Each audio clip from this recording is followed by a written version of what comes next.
ఎవరిదైనా సరే ఎన్నికలంటే ఈ సామాజిక సమీకరణాల లెక్కలు తీస్తుంటారు. అందులో తెలుగుదేశం పార్టీ ఇప్పటికి 3 లిస్టులు రిలీజ్ చేసింది.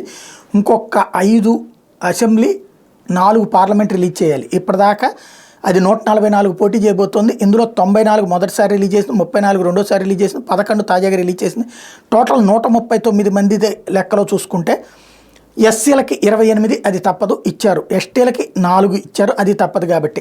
ఇకపోతే మిగతా వాటిట్లో చూస్తే బీసీలకి 29 సీట్లు ఇచ్చారు, మైనారిటీలకి 3 సీట్లు ఇచ్చారు, కమ్మ సామాజిక వర్గానికి 30 సీట్లు ఇచ్చారు, రెడ్డి సామాజిక వర్గానికి 29 ఇచ్చారు, కాపు సామాజిక వర్గానికి 8 ఇచ్చారు, క్షత్రియ సామాజిక వర్గానికి 5 ఇచ్చారు, వెలమకి 1, వైశ్యకి 2 ఇది ఇచ్చింది టోటల్గా. ఎంపీ సీట్లలో టోటల్ 13కు గాను కమ్మ సామాజిక వర్గానికి 4 ఇచ్చారు, బీసీ సామాజిక వర్గానికి 4 ఇచ్చారు, ఎస్సీ సామాజిక వర్గానికి 3 ఇచ్చారు, రెడ్డి సామాజిక వర్గానికి 2 ఇచ్చారు. ఇది వాళ్ళ సామాజిక సమీకరణం.